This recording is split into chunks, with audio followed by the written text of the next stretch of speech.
Hello guys, welcome back to the channel.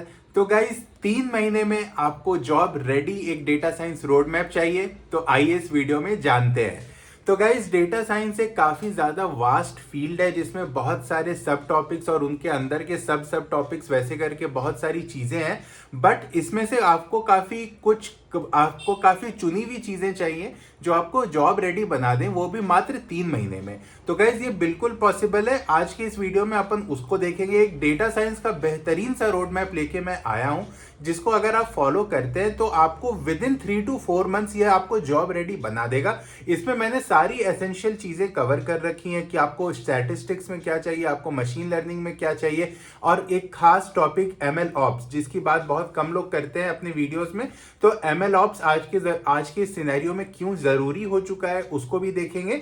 और क्या क्या टॉपिक्स जो मेन टॉपिक्स हैं जिसको आप पढ़ लोगे तो आपका इंटरव्यू आराम से निकल जाए। क्योंकि गाइस, इंटरव्यू जो होता है वो डेटा साइंस पे नहीं होता है, वो होता है आपके रेज्यूमे के ऊपर। तो आपने जो जो चीज अपनी रेज्यूमे में लिख रखी है, आपको पूछा वही जाएगा, और उससे जो रिलेटेड इंपॉर्टेंट कॉन्सेप्ट हैं सिर्फ वही पूछते हैं। ऐसा बिल्कुल भी नहीं होता कि आप किसी इंटरव्यू में बैठ जाओ और वो रैंडमली कहीं से भी उठा के सवाल पूछ दे। तो अपन आज एक बहुत ही करियर फोकस्ड जो डेटा साइंस का रोड मैप है उसको देखने वाले हैं। तो चलिए गाइस, वीडियो को शुरू करते हैं। हेलो हेलो हेलो, चलिए गाइस शुरू करते हैं। तो गाइज, ये मेरा गिटहब रिपो है और इसके अंदर मैंने डेटा साइंस रोड मैप करके अपना एक रेपोजिटरी इस चीज़ के लिए बना रखी है, जिसमें मैंने अभी पहला रोड मैप अपलोड किया जो कि मशीन लर्निंग इंजीनियर का है। इसमें आगे भी आएंगे जो रिसर्च बेस्ड रोल्स होते हैं, या फिर जो आपके डीप लर्निंग बेस्ड रोल्स होते हैं, जो जेन एआई बेस्ड रोल्स होते हैं, उन सब का मैं इंडिविजुअल सेपरेट रोड मैप बनाता चला जाऊंगा। तो आज की इस वीडियो में अपन देखेंगे मशीन लर्निंग इंजीनियर स्पेसिफिक जो रोड मैप है, जो आपको 2026 तक सिनेरियो सेम रहने वाला है, उसको अपन आज देखेंगे। तो जैसा कि आप यहाँ पे शुरू में देख सकते हो, this is a data science road map for MLE version, right, machine learning engineer. तो और ये सेम डेटा साइंटिस्ट रोल के लिए भी अप्लाई होता है, बट डेटा साइंटिस्ट रोल में आप फिर ऑलमोस्ट सेम ही सिचुएशन होती है। तो फिर चलिए गाइस शुरू करते हैं। देखो, मेरे हिसाब से आपको तीन चीज़ें चाहिए। एक तो स्टैटिस्टिक्स का नॉलेज चाहिए, वो स्पेलिंग को छोड़ दो आप। दूसरा मशीन लर्निंग का नॉलेज चाहिए, और तीसरा एमएल ऑप्स का जो नॉलेज चाहिए, क्योंकि ये एमएल ऑप्स रिसेंट सिनेरियोज में काफ़ी ज़्यादा इंपॉर्टेंट हो चुके हैं। क्योंकि रोल्स में कंपनीज में आपसे ये आजकल एक्सपेक्ट करते हैं कि आप एंड टू एंड काम करें। तो जैसे आपने मतलब डेटा कहीं से कंज्यूम किया, उसकी पूरी पाइपलाइन बनाई, डेटा क्लीनिंग की, मॉडलिंग की, सब कुछ की। जब मॉडल आपका तैयार हो गया तो आप केपेबल हों उसको किसी क्लाउड पे डिप्लॉय करने के लिए, या फिर मल्टीपल एक्सपेरिमेंट्स ट्रैकिंग के लिए, तो उसके लिए एमएलऑप्स काफ़ी ज़्यादा ज़रूरी हो जाता है। तो गाइज, जो मशीन लर्निंग चीज़ है, ये स्टैटिस्टिक्स का एक एडवांस्ड फॉर्म आप कह सकते हो। तो जो मामला है वो शुरू हमेशा स्टैटिस्टिक्स से ही होता है। तो स्टैटिस्टिक्स में गाइज मोस्टली दो पार्ट्स हैं। पहला पार्ट है डिस्क्रिप्टिव स्टैटिस्टिक्स का, और दूसरा पार्ट है इन्फरेंशियल स्टैटिस्टिक्स का। तो गैस, डिस्क्रिप्टिव स्टैटिस्टिक्स जो होता है उसमें फिर कुछ बहुत ही ज़्यादा ज़रूरी चीज़, जैसे मीन मीडियन मोड, ये जो है सेंट्रल टेंडेंसी के मेजर्स होते हैं। तो मीन मीडियन मोड से शुरू कर सकते हो आप। ये हम लोग क्लास 10th या 12th में पढ़ते हैं। और उसके बाद डिस्पर्शन में भी रेंज है, वेरिएंस है, आई क्यू आर है, इंटर क्वार्टाइल रेंज है, स्टैंडर्ड डिविएशन है। इन तरीके की जो कॉमन कॉन्सेप्ट्स है वो डिस्पर्शन के अंदर आ जाते हैं। फिर उसके बाद आपको डिस्ट्रीब्यूशंस पढ़ना पड़ेगा कि नॉर्मल डिस्ट्रीब्यूशन है या फिर स्क्यूड है, या किस तरीके का जो भी डिस्ट्रीब्यूशन है वो आपको डिस्ट्रीब्यूशन का नॉलेज होना चाहिए। फिर आपको डेटा विजुअलाइजेशन करना आना चाहिए कि हिस्टोग्राम में क्या डिफरेंस होता है, बार प्लॉट में क्या डिफरेंस होता है, बॉक्स प्लॉट में क्या डिफरेंस होता है। तो इन तरीके की चीज़ें जो हैं यहाँ पे काफ़ी ज़्यादा ज़रूरी हो जाती हैं। और जब आप इन चीज़ों को पढ़ोगे, अगली वीडियो में मैं, अगर आप कमेंट करोगे तो मैं इनके जो स्टडी लिंक्स हैं, जो अगर आप अलग अलग यूट्यूब वीडियोस को फॉलो कर सकते हो, तो वहाँ से निकाल के आपको अलग अलग लिंक्स भी मैं दे सकता हूँ। तो गाइज, जो सेंट्रल टेंडेंसी जैसे मीन मीडियन मोड है, तो जैसे सपोज इस पे एप्लीकेशन बेस्ड क्वेश्चंस के लिए आप प्रिपेयर कर सकते हो। कि जैसे कि मान लो कि कोई डेटा सेट है, उसमें आउटलायर्स हैं, तो आप उसका जो मिसिंग वैल्यूज़ हैं, मान लो कि एक डेटा सेट में 10, 20, 30 और 100 है, और बीच का एक डेटा पॉइंट कोई मिसिंग है। तो अगर आप उसको वहाँ पे किस चीज़ से इम्प्यूट करना चाहोगे, मीन से करना चाहोगे, मीडियन से करना चाहोगे, किस चीज़ से करना चाहोगे, क्योंकि अगर जहाँ पे आउटलायर आ जाते हैं वहाँ पे मीन का कॉन्सेप्ट काफ़ी इनवैलिड सा हो जाता है, वहाँ पे अपन मीडियन पे जाते हैं। तो उस तरीके की जो चीज़ें हैं वो आपको मतलब एक कॉन्सेप्चुअल वे में पढ़ना पड़ेगा। ऐसा नहीं पढ़ लिया कि मीन का क्या फॉर्मूला होता है उसके बाद हो गया, वैसे में काम नहीं बनेगा। आपको पढ़ना पड़ेगा उसको as a application point of view से। You need to visualise the data कि डेटा में इस तरीके की चीज़ें हैं, तो मैं कौन से चीज़ पे फोकस कर सकता हूँ, किस चीज़ को कहाँ पे यूज़ में ला सकता हूँ, उस तरीके से आपको देखना पड़ेगा। और जो जैसे मैं भी आउटलायर्स की बात कर रहा था, तो आउटलायर को पता करने के लिए आपको रेंज पता होना चाहिए, आपको इंटर क्वार्टाइल रेंज पता होनी चाहिए। इन तरीके की जो चीज़ें हैं वो वहाँ पे काम आ जाती हैं कि आपके डेटा में आउटलायर्स है नहीं है, आपका डेटा किस तरीके से कितना ज़्यादा स्प्रेड है। उन तरीके की चीज़ें जो है वो डिस्पर्जन में कवर हो जाएंगी। और उसके बाद अगर आपको ये सब कुछ करना है तो obviously you will need to plot the graphs as well. तो उसके लिए ही मैंने ये डेटा विजुअलाइजेशन का रखा हुआ है कि आपको हिस्टोग्राम्स जो होते हैं, जो बार प्लॉट्स होते हैं, जो आपके बॉक्स प्लॉट्स हो गए, उन तरीके की चीज़ों का भी पता होना चाहिए।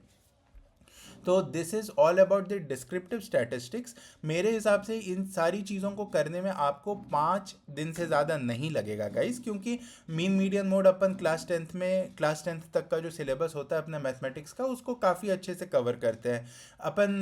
ये IQR वगैरह की फार्मूलाज काफ़ी ज़्यादा सिंपल है, और इसमें कोई conceptual breakdown I don't think कि आपका होगा। तो ये काफ़ी स्ट्रेट फॉरवर्ड चीज़ें हैं अगर आपने उसको कंसेप्चुअल वे में कर रखा है तो I think this will not take more than 5 to 6 days for you to practise these topics properly. उसके बाद अपन चलेंगे इन्फरेंशियल स्टैटिस्टिक्स में, जिसमें प्रोबेबिलिटी आ जाती है, बेस थ्योरम, ये सब कुछ आ जाएगा। तो ये भी हमने क्लास टेंथ में पढ़ रखा होता है। सैम्पलिंग का जो डिस्ट्रीब्यूशन होता है वो इसमें काफ़ी ज़्यादा इंपॉर्टेंट होता है। Hypothesis testing, AB testing, central limit theorem, इन तरीके की जो चीज़ें हैं ना, ये आपका जो इंटरव्यू है वो शुरू ही यहाँ से होता है स्टैटिस्टिक्स में, कि AB टेस्टिंग क्या होती है, सेंट्रल लिमिट थ्योरम क्या होता है। उसके बाद वो लोग हाइपोथेसिस टेस्टिंग्स में जाते हैं, क्योंकि ये सारी फंडामेंटल चीज़ें जो आपको मशीन लर्निंग में अप्लाई करनी पड़ती हैं। तो ये एकदम आप छोड़ नहीं सकते हो। प्रोबेबिलिटी पे आगे जाके आपके प्रॉपर मशीन लर्निंग के एल्गोरिदम्स बने हुए हैं, तो आपको और हर एक जो भी मशीन लर्निंग का आउटपुट आता है वो प्रोबेबिलिटीज़ में ही होता है, राइट। उसके ऊपर कुछ थ्रेशोल्ड्स लगे होते हैं कि इससे नीचे आया तो 0, इससे ऊपर आया तो 1, जैसे क्लासिफिकेशन एल्गोरिदम्स में। तो आपको प्रोबेबिलिटी तो बहुत अच्छे से करनी है। और आपका जो ये AB testing, central limit theorem और हाइपोथेसिस टेस्टिंग मैं खास करके बोल रहा हूँ कि, और इससे ही रिलेटेड है कॉन्फिडेंस इंटरवल्स, तो ये सारी चीज़ें आप बहुत अच्छे से कर लो। आप गूगल पे जाके सिंपल इनके इंटरव्यू क्वेश्चंस भी लिख सकते हो, तो उस तरीके से आपको एक आइडिया लग जाएगा। जैसे कि अगर आप सर्च करोगे, आई थिंक वो अगर मैं करने जाऊँ तो काफ़ी लंबी वीडियो बन जाएगी, but you can just go through their interview questions and पता लगा सकते हो कि किस तरीके के क्वेश्चंस इंटरव्यूज़ में पूछे जाते हैं। तो अकॉर्डिंगली उस तरीके से आप इन टॉपिक्स को प्रिपेयर कर सकते हो। बट आपको ये भी ध्यान रखना पड़ेगा कि कौन कौन सी चीज़ें अप्लाई होती हैं जाके सीधा आपके मशीन लर्निंग एल्गोज में, so that you are not just preparing for interviews but also you are conceptually very sound person, right. तो वो काफ़ी ज़्यादा ज़रूरी है गाइस। इसको करने में आपको टाइम लग सकता है, तो अराउंड 20 days आप मान लो कि आपके इसमें लग जाएंगे। तो 25 days guys, this statistics thing can be wrapped up in 25 days, 5 days for this descriptive stats parts and inferential parts को आप अगले 20 days में रैप अप कर दो। और उसके बाद जो भी कुछ टाइम लेके 5 दिन या 3 दिन 4 दिन लेके आप इनके इंटरव्यू के क्वेश्चंस बहुत अच्छे से कर लो इनको। उसके बाद गाइज आप पाइथन में कोडिंग भी इसकी ट्राई कर सकते हो, वो भी काफ़ी हेल्पफुल होता है कि अलग अलग लाइब्रेरीज निकाल ली और उनसे लेकर के, जैसे सीबॉन वगैरह हो गया आपका प्लॉटिंग के लिए, प्लॉटली हो गया, मैटप्लॉटलिब हो गया, इन सब का आप सिंटैक्स प्रैक्टिस भी कर लो। तो उस तरीके से अगर आपको वो लोग इंटरव्यू में एक डेटा फ्रेम देके उसके ऊपर कुछ प्लॉट्स करने कहते हैं तो वो भी आप आराम से कर पाओ, या फिर मीन मीडियन मोड ये सारी निकालने की जो कॉमन फार्मूलाज हैं वो आप निकाल पाओ। तो और इधर भी हाइपोथेसिस टेस्टिंग या फिर इन सब के लिए जो भी लाइब्रेरीज हैं आप उनका यूज़ करना सीख पाओ, तो आप अगला 5 दिन वहाँ पे स्पेंड कर सकते हो। और स्टैटिस्टिक्स का जो काम है वो आप 1 महीने में रैप अप कर सकते हो। तो गाइज उसके बाद जो है यहाँ से सीधा मामला यहाँ पहुँच जाता है मशीन लर्निंग के ऊपर, and this is obviously gonna be the heart of the knowledge that you are gonna acquire. तो मशीन लर्निंग के अंदर अपन सबसे पहले बेसिक से शुरू करेंगे कि मशीन लर्निंग का जो कॉन्सेप्चुअल वे की फीचर्स क्या होते हैं, लेबल क्या होता है, एक्स और वाई में कैसे डेटा सेट को स्प्लिट किया जाता है, ट्रेनिंग स्प्लिट क्या होता है, ट्रेन टेस्ट वैलिडेशन का जो स्प्लिट होता है वो क्या होता है। उसके बाद आपका न्यूमेरिकल, कंटिन्यूअस या फिर कैटेगोरिकल किस तरीके के डेटा है, स्ट्रक्चर्ड है, नॉन स्ट्रक्चर्ड है, आपको उसका थोड़ा अंडरस्टैंडिंग होना चाहिए। मिसिंग वैल्यूज़ जैसे मैं बता रहा था, आप किससे इम्प्यूट करोगे, ज़ीरो से कर दोगे, वन से कर दोगे, या फिर मीन से करोगे, मीडियन से करोगे, तो वो आपको डेटा का जो डिस्ट्रीब्यूशन बनेगा या फिर डेटा का जो आपका स्प्रेड होगा उस पर डिपेंड करता है। उसके बाद आप फीचर को स्केल करोगे, तो जैसे आपके जो डिस्टेंस बेस्ड एल्गोरिदम्स हैं उसमें स्केलिंग का काफ़ी ज़्यादा फ़र्क पड़ेगा, जो आपके ट्री बेस्ड एल्गोरिदम्स हैं उन पे स्केलिंग का कोई फ़र्क नहीं पड़ेगा, तो या फिर कहेंगे बहुत कम फ़र्क पड़ेगा। तो उस तरीके से आपको फीचर स्केलिंग करना है, नॉर्मलाइजेशन करना है। इसके टेक्निक्स है, मिन मैक्स स्केलर है, या फिर आप किसी और स्केलिंग से करना चाहते हो, नॉर्मलाइजेशन के भी 10 तरीके के टेक्निक्स हैं, तो उन टेक्निक्स को आपको सीखना पड़ेगा। उसके बाद एक बार आप ये सब सीख लो तो आपको ओवर फिटिंग और अंडर फिटिंग का एक बेसिक सा अंडरस्टैंडिंग यहाँ पर होना चाहिए कि ओवर फिटिंग कब होता है, ओवर फिटिंग को कैसे डायग्नोज कर सकते हैं, ओवर फिटिंग को कैसे रिजॉल्व कर सकते हैं। तो इस तरीके की जो चीज़ें हैं कि आपका डेटा कब ओवर फिट कर रहा है, मॉडल कब उस पर ओवर फिट कर रहा है, कब अंडर फिट कर रहा है, और इनको कैसे देख सकते हैं। तो ये बायस वेरिएंस ट्रेड ऑफ भी एक बहुत ही इंपॉर्टेंट चीज़ होती है। उसके बाद गाइज आपका cross validation, training process, matrices क्या क्या है, क्लासिफिकेशन के अलग मेट्रिसेस हैं, रिग्रेशन के अलग मेट्रिसेस हैं। तो मेट्रिसेस किस तरीके की है, क्या मेट्रिक्स का क्या मतलब होता है, जैसे एक मीन एब्सोल्यूट एरर होता है और एक रूट मीन स्क्वायर्ड एरर होता है, इन दोनों में क्या डिफरेंस है, अब प्रिसीशन में क्या डिफरेंस है, रिकॉल में क्या डिफरेंस है, F1 स्कोर में क्या डिफरेंस है, एक्यूरेसी के साथ अपन कब जाते हैं। तो इन तरीके की जो चीज़ें हैं ये अपने को कंफर्म पूरी पता होनी चाहिए। तो इस बेसिक्स में अपन सिर्फ उतना जानेंगे कि जो भी थ्योरेटिकल है ना पूरा वो जान लिया। अब उसके बाद अपन जो थोड़ा उससे आगे बढ़ेंगे, यहाँ पे मोटा मोटा जान लिया कि एक्स कैसे तैयार करते हैं, वाई कैसे तैयार करते हैं, जो अपना फीचर है, जो लेबल है, उसको ट्रेन टेस्ट स्प्लिट में कैसे डिवाइड किया। उसके बाद अगर फ्यूचर में मॉडल को ट्रेन किया तो वो ओवर फिट करेगा, अंडर फिट करेगा, बायस वेरिएंस का जो ट्रेड ऑफ है वो सब जान लिया। मेट्रिसेस कौन कौन से यूज़ करेंगे अपन क्लासिफिकेशन में और रिग्रेशन में। तो इन सब चीज़ों को जब अपन जान लेंगे तो उसके बाद we can start with the real fun. So will start with the classification algos, क्योंकि आई फील ये काफ़ी आसान है समझने में कि आपको बताना है कि जैसे कुछ ये ज़ीरो है या वन है, ज़ीरो वन आप कुछ भी कह सकते हो कि आपने कुछ फीचर्स डाल दिए, उसके बाद बोलोगे कि ये जैसे फ्रॉड डिटेक्शन है कि ये फ्रॉड केस है या ये फ्रॉड केस नहीं है, तो ज़ीरो या वन। तो उस तरीके की जो चीज़ें होती हैं वो काफ़ी सिंपल होती हैं। रिग्रेशन में काफ़ी थोड़ा सा इससे हल्का सा एडवांस होता है कि उसमें कंटिन्यूस सा आपको प्लॉट बनाना पड़ता है, कंटिन्यूस वैल्यूज़ की प्रिडिक्शन होती है। तो अगर हम क्लासिफिकेशन से स्टार्ट करें तो मेरे हिसाब से ये काफ़ी ज़्यादा आसान होगा। हाँ, तो मैं आपको एक चीज़ बताना भूल गया कि इसमें टाइम कितना लगेगा। तो गैस ये बेसिक्स आपको कवर करने में 1 week is more than enough, just the theoretical part. You don't have to start the model training yet. In by covering these all 10 points you can spend around 5 days easily, 5 to 7 days here, and get a fair understanding of this. Then the next say 15 days you can spend on classification algos, और इसमें आप binary classification से शुरू करोगे, फिर multi class classification पे जाओ। उसके बाद आप डिस्टेंस बेस्ड, उसके बाद आप डिस्टेंस बेस्ड एल्गोरिदम्स, जैसे कि मैं बोल रहा था कि कुछ डिस्टेंस बेस्ड होते हैं, कुछ ट्री बेस्ड होते हैं, फिर कुछ बैगिंग होता है, कुछ बूस्टिंग होता है। तो ये 3-4 तरीके की इंपॉर्टेंट चीज़ें हैं जो पॉइंट 2 से लेकर के पॉइंट 4 में है। आप इसमें से चीज़ों को उठा के जैसे एक लॉजिस्टिक रिग्रेशन बनाना सीख लिया, या फिर एक के नियरेस्ट नेबर बनाना सीख लिया, या एसवीएम बनाना सीख लिया।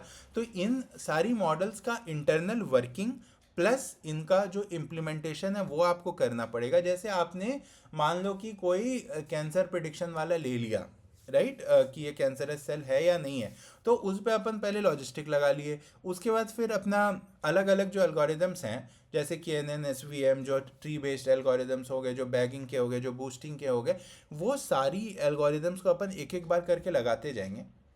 एक ही डेटा सेट पे। और उससे सबसे पहले अपन प्री प्रोसेसिंग सीख लेंगे, जो कि स्टैटिस्टिक्स और ये बेसिक्स वाला पोर्शन का मिक्सचर होगा। उसके बाद अपन धीरे धीरे उसी पे मॉडल बनाते जाएंगे सब्सिक्वेंटली, और देखते जाएंगे कि किस मॉडल की कैपेबिलिटी कितनी ज़्यादा इंप्रूव होती जाती है with the new new things that we are adding. जैसे लॉजिस्टिक रिग्रेशन है तो काफ़ी सिंपल सा मॉडल हो गया। उसके बाद आपका जब अपन उस पर थोड़ा सा जैसे एस वी एम वगैरह सब लगा दिए, तो उससे किस तरीके का हाई डायमेंशनल स्पेसेस में जब वो डेटा अलग अलग जगह स्प्लिट हुआ तो वहाँ पे क्या हुआ। उसके बाद गाइस उसमें थोड़ा सा और आगे बढ़ के अपन रैंडम फॉरेस्ट लगा सकते हैं। उसके बाद उसमें थोड़ा, उससे पहले डिसीजन ट्री पे जाना, फिर उसके बाद रैंडम फॉरेस्ट पे आना, उसके बाद एक्सजी बूस्ट पे आना। तो उस तरीके से अगर आप करोगे ना, तो एक तरीके से आप क्लासिफिकेशन को स्टेप बाय स्टेप पढ़ते जाओगे कि धीरे धीरे धीरे धीरे किस तरीके से एडवांस मॉडल्स बन रहे हैं। उसके बाद उसमें काफ़ी ज़्यादा इंपॉर्टेंट हो जाता है जो आपका ट्रेनिंग प्रोसेस होने वाला है, राइट। सॉरी, जो ट्रेनिंग को आप वैलिडेट करोगे तो कैसे करोगे, जो मेट्रिसेस होती हैं, तो A U C R O C curve हो गया, अपना प्रिसीजन रिकॉल का कर्व हो गया, क्लास इम्बैलेंस को कैसे डिटेक्ट किया, क्योंकि रियल वर्ल्ड में काफ़ी ज़्यादा चांसेस हैं कि आपका जो ज़ीरो और वन क्लास है वो काफ़ी ज़्यादा डिस्ट्रीब्यूटेड होगा। मतलब उसका जो काउंट है वो सेम नहीं होगा। ऐसा नहीं है कि 50 ऑरेंज और 50 एप्पल, हो सकता है कि 70 ऑरेंजेस और 30 एप्पल, या फिर 80 ऑरेंजेस और 20 एप्पल हो आपके पास। तो आपको उसके लिए क्लास इम्बैलेंस को हैंडल करना सीखना पड़ेगा, जिसमें भी फिर अलग अलग टेक्निक्स होते हैं कि आप या तो उसका वेट बढ़ा लो या फिर उसका काउंट बढ़ा लो, स्मोटे वगैरह, बॉर्डर लेंस मोटे वगैरह, काफ़ी एडवांस टेक्निक्स उसमें आ जाती हैं। तो वो एक आपका इम्पॉर्टेंट एस्पेक्ट है in respect to machine learning, क्योंकि रियल वर्ल्ड में अपने पास डेटा हमेशा इनबैलेंस्ड ही होगा। उसके बाद फिर गाइस आपका फीचर सिलेक्शन का जो क्राइटेरिया है, क्योंकि रियल वर्ल्ड में क्या होंगे, जैसे अभी जो अपन, जो मेरी कंपनी में जो अभी काम करते हैं उसमें लगभग 30,000 से ऊपर फीचर्स हैं। तो वहाँ से लेकर के आपको उसको मॉडल को सिंपल करते करते करते करते कुछ इंपॉर्टेंट फीचर्स पे लेके आना होता है, जहाँ से जो सिर्फ इम्पॉर्टेंट हो प्रिडिक्शन के लिए और बाकी का कचरा उसमें से हट जाए। तो उसमें आपको permutation, importance, random feature, recursive feature, elimination, इस तरीके की चीज़ें और भी एडवांस चीज़ें होती हैं। तो इन चीज़ों का जब आप गूगल सर्च करके इनको पढ़ोगे तो आपको धीरे धीरे धीरे धीरे वो पता चलता चला जाएगा। और ऑब्वियसली जब आप डेटा सेट लोगे तो आपको डिस्क्रिप्टिव स्टैटिस्टिक्स, इन्फ्रेंशियल और बेसिक्स वाला ये फंडा लगा के आपको पहले उसको क्लीन करना है। क्लीन करने के बाद आप ये एल्गोरिदम्स लगा के इसको सीख सकते हो। तो गाइज ये करने में आपको मेरे हिसाब से लगभग 25 दिन लग जाएंगे, राइट। तो एक महीना यहाँ लग गया, अगला आप एक हफ्ता इसमें लगा लो, और जो बचे हुए जो महीने का समय वो आप क्लासिफिकेशन एल्गोरिदम्स को अच्छे से करने में लगा दो। उसके बाद गाइज अगला जो 20 दिन 25 दिन का अपना टारगेट होगा वो अपन रिग्रेशन पे रखेंगे। तो सबसे पहला क्वेश्चन जो रिग्रेशन में किसी भी इंटरव्यू में आता है वो एजम्पशंस ऑफ लीनियर रिग्रेशन ही होता है, 99% के साथ मैं ये बोल सकता हूँ। उसके बाद जो आपका कॉस्ट फंक्शन है, loss function, optimisers, evaluation metrices, again इसके अलग अलग होते हैं। तो जैसे mean squared error, root mean squared error, mean absolute error, score, ये सारी चीज़ें। जो मैं ओवरफिटिंग और अंडर फिटिंग की बात कर रहा था, तो उसमें L1 और L2 रेगुलराइजेशन काफ़ी इंपॉर्टेंट होता है। L1 और L2 का जो डिफरेंस है, जैसे L1 में आपका फीचर का एलिमिनेशन हो, मतलब फीचर स्पार्स हो जाते हैं, फीचर जो कि ज़रूरी नहीं होते उसको एलिमिनेट कर देता है। L2 में है कि उसके इंपॉर्टेंसेस कम हो जाते हैं बट सारे फीचर्स आपके डेटा सेट में प्रेजेंट रहते हैं। तो इस तरीके से जो कॉन्सेप्चुअल डिफरेंसेस है वो आपको करना पड़ेगा। Multicollinearity is very serious, it can not be avoided. Multicollinearity आपको रिमूव करना आना ही चाहिए टू फेस द इंटरव्यूअर। उसके बाद फिर आपको feature engineering is very important, कि इसमें जैसे किसी फीचर से कुछ डिराइव कर लिया, जैसे कि आपको डेट ऑफ बर्थ दिया हुआ है और आज का आपके पास डेट है, या फिर जब भी वो रिजल्ट हुआ था उसका डेट है, तो आपने दोनों को सब्ट्रैक्ट करके उसका एज निकाल लिया उस बंदे का। तो उस तरीके से जो छोटी मोटी फीचर इंजीनियरिंग होती है ना वो काफ़ी ज़्यादा इंपॉर्टेंट होती है। फिर के फोल्ड क्रॉस वैलिडेशन जैसी टेक्निक्स हैं, और भी बहुत सारी एडवांस टेक्निक्स हैं, बट आई थिंक अगर आप इतना कर लोगे, उसके बाद अगर आपने जो भी अपने रिग्रेशन के एल्गोज हैं वो लगा लिए, तो आपका यहाँ पे मामला सॉर्टेड है। इसको भी करने में आपको सेम 20 दिन के आसपास लग जाएगा गाइस। उसके बाद जो बाकी का आपका टाइम है, थोड़ा सा 10-15 दिन लगा के आप एम एल ऑप्स पढ़ लो। तो उसमें सबसे पहले M L flow. M L flow is a one day thing. M L flow में क्या होता है कि जो भी आप एक्सपेरिमेंट्स रन करते हो, तो जैसे कि ये ग्राफ्स बने, मान लो आपके सबसे पहला तो आपका मॉडल का पिकल फाइल है, उसके बाद आपका ये प्रिसीजन AUC ROC इन तरीके की जो कर्व्स हैं, जो आप शेप एनालिसिस वगैरह करोगे तो उसका जो कर्व है वो सबको आप एज आर्टिफैक्ट डंप कर सकते हो, मॉडल को डंप कर सकते हो, मॉडल जिस पैरामीटर्स पे चला है उसको डंप कर सकते हो। तो ये आप ML फ्लो में कर सकते हो। इससे क्या फ़ायदा होगा कि आपका जो एक्सपेरिमेंट है, जो एक्सपेरिमेंट आप रन कर रहे हो, तो ऐसा है कि काफ़ी ज़्यादा आइटरेशंस लेने पड़ते हैं। Now if they all are logged in one place, that is very easy, right. और वो एक जगह से फिर आप उठा के उस मॉडल को डिप्लॉय भी कर सकते हो। तो ये ML फ्लो काफ़ी ज़्यादा इंपॉर्टेंट है गाइस, इसको स्किप मत करना। उसके बाद जो CI/CD पाइपलाइन होती है उसका जो बेसिक्स है वो आपको आना चाहिए, क्योंकि they will expect you to ये मैंने कहा ना कि डेटा कलेक्शन से लेकर के डिप्लॉयमेंट तक they will expect. So you need to learn the CI/CD pipelines as well. AWS में EC2 हो गया, लैम्डा हो गया, S3 हो गया, इस तरीके की जो सर्विसेज है जो काफ़ी कॉमन है मशीन लर्निंग के लिए, वो आपको आनी चाहिए। फिर REST APIs बनाना आना चाहिए, क्योंकि इन जैसे कि AWS के अंदर भी अगर आप डिप्लॉय करोगे तो आपका मॉडल एज अ API ही डिप्लॉय होगा, उसमें कुछ जेसन आएगा, वो इधर से कुछ जेसन डालेगा। तो उस तरीके की जो चीज़ें वो REST API के कॉन्सेप्ट के अंदर आ जाती हैं। तो आपको REST API की एक फेयर अंडरस्टैंडिंग होनी चाहिए। डॉकर क्यूबरनेटिस जैसी चीज़ों की भी अंडरस्टैंडिंग है, तो that's also an added advantage. तो ये आपको करने में फिर से 15-20 दिन लग जाएंगे गाइस।